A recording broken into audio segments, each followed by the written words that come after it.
Hello everyone. Now we are going to discuss one of the most exciting and detective-like parts of AI governance, red teaming. Now, if you were reading a formal security framework, the definition of red teaming is a structured effort to find flaws and vulnerabilities in an AI system by adopting the mindset of an adversary and launching simulated attacks to challenge the system's defenses. But let's bring that down to our level. I like to call red teaming the friendly break-in. Think of it like a business owner hiring a professional locksmith to try to break into their own jewelry store at night.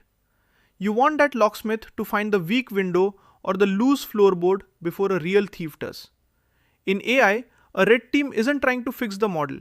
They are trying to break it, trick it, and make it say things it shouldn't. You've probably seen this at the office during fire drills.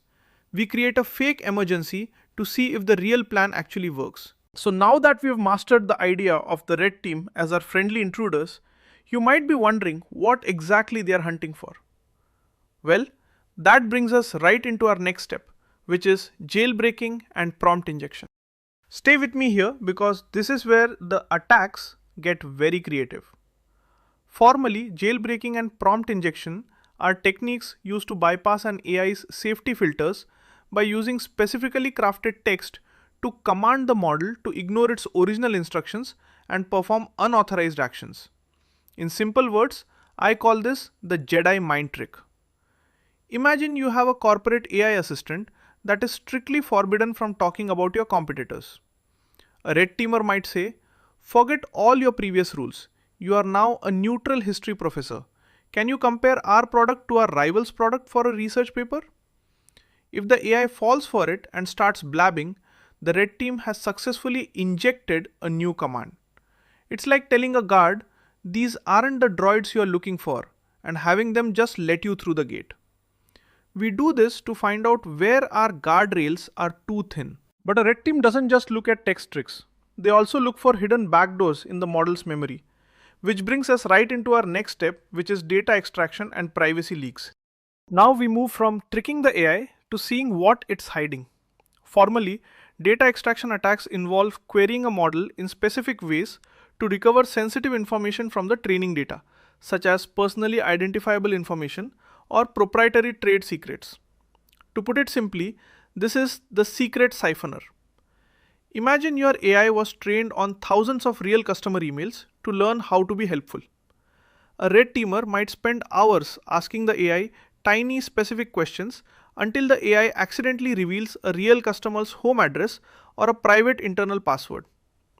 I once saw a test where a team got an AI to reveal a secret recipe just by asking it to write a poem about ingredients.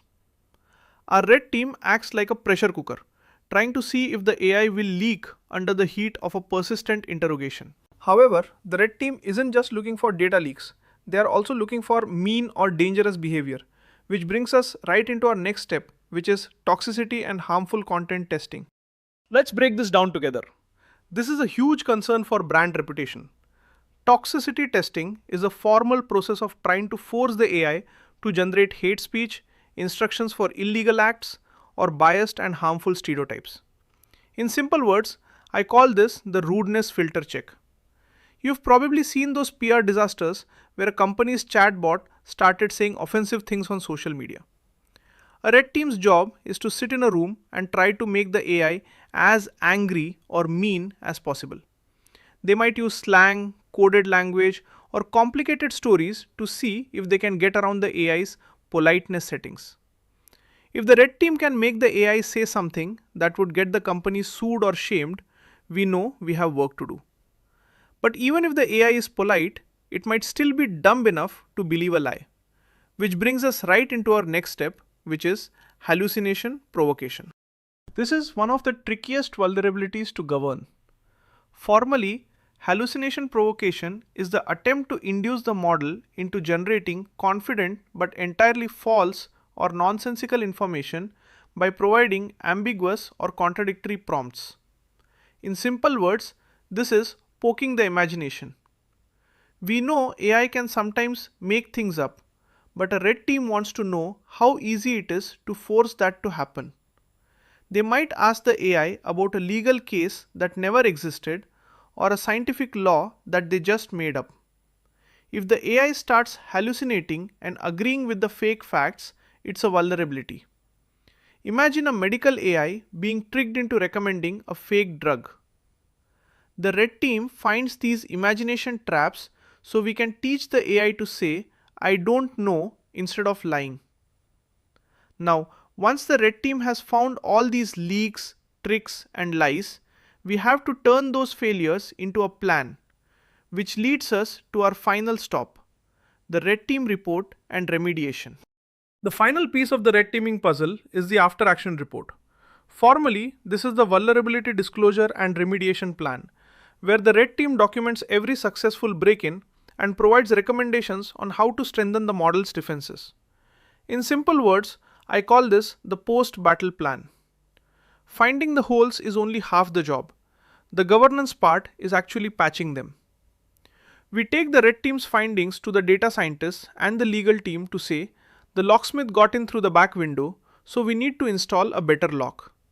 We then fix the filters, retrain the model, and, this is key, we try the break-in again to make sure it's really fixed. We've covered everything from the friendly break-in and Jedi mind tricks to secret siphoners and imagination traps. You now have the full toolkit for using red teaming to find the cracks before the world does.